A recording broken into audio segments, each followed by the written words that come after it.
Hey guys, and welcome to another devlog for the animal behavior kit. This is going to be a really short video, but I did want to continue to update you guys on my progress. I've been really sick since last week, which has made it difficult to really work on this as much as I like. But I did do a couple of things that I want to share today. So the very first one is more of an optimization thing. And if you guys recall in the original video, I showed that a lot of these AI blueprints are looking constantly at the distance between themselves and the player, and if you're really far, they automatically deactivate, right? If you recall in the original video. So if you're really far, all of the AI in your world will automatically deactivate to give you some performance back. This is the same case with the fish. There is a distance parameter that every fish will check on a frequency. I think it's 10 seconds on default. If the player is too far, the fish will just deactivate. However, what happens if I click play here, if you are really close to the water, like in this case, you can't really see the fish, but the distance is obviously close. So if I just eject here, you'll see that the fish are actually just moving around normally underwater. And you'll see that I have actually two schools of fish. This is one. And they're really heavy on performance, especially on blueprint. And there's another one swimming around somewhere else. I have to find it here, I guess. So I've added, you see one here and another one here. So there's two different schools of fish. They're all active because I am right here. However, I can't see the fish because the water material is not translucent, right? It's not transparent.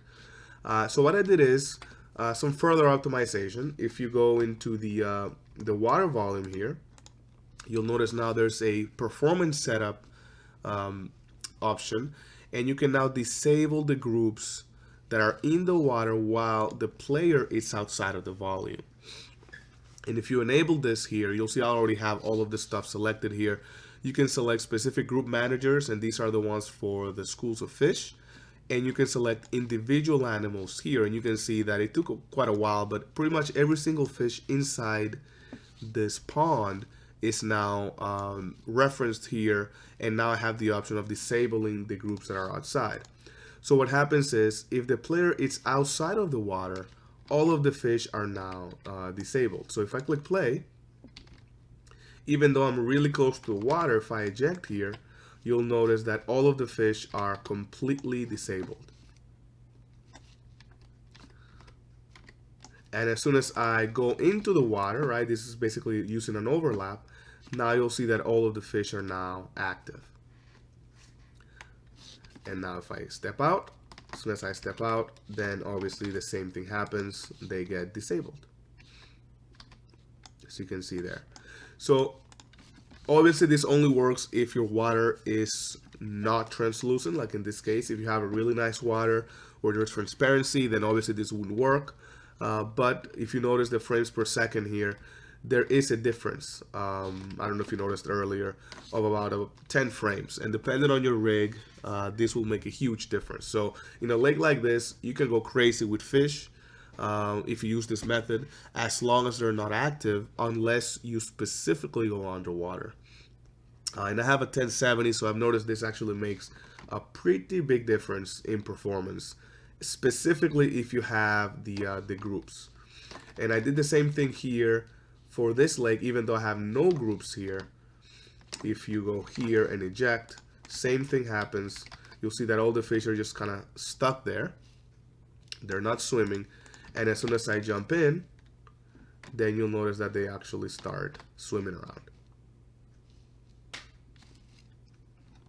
So just a little bit more work on the performance side. I am very concerned, and that's one of my primary key issues, is performance needs to be good.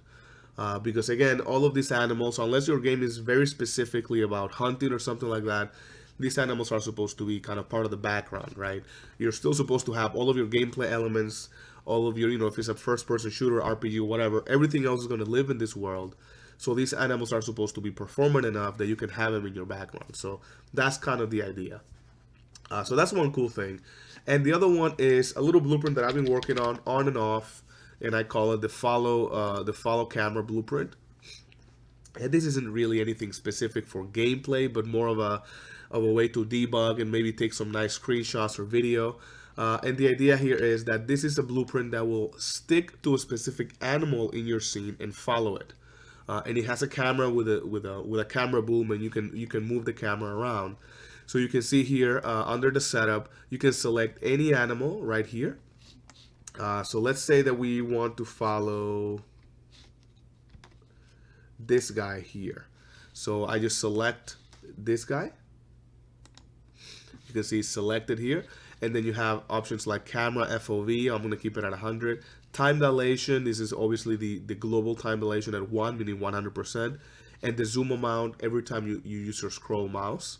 So if I click activate here and click play, here's what happens. I will automatically start following the leader here, and you can see that the player's all the way in the background there. And now you can turn around the camera, you can zoom in and out. And this is just a way of kind of keeping track of animals if you ever wanted to follow an animal around for you know, testing purposes, or in this case if you wanted to take some nice screenshots or video. This would be a nice way of doing it. So that's it. It's pretty simple. And if you kind of step out and eject, you can come back here, oops, and change the time dilation, let's say to 3. And then you process, and you can see that now the simulation is going at 300%. Everything's going fast. So if you ever wanted to speed up a simulation, you can do that as well, or slow it down. And you can actually change this live. So you could change. You have a list of all the animals. There's 173 animals in the level.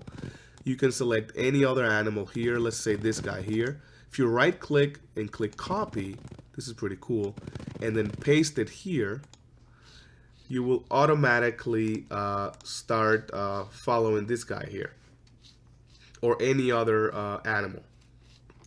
And this guy's kind of turning around. I am working on the birds right now on a new feature. Let's see if I can find some other bird here. So the birds are right now a little buggy. So you can see here, these guys are just kind of flying around. But this is pretty cool.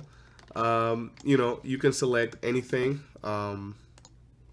Let's do a koi fish. Let's say koi 1.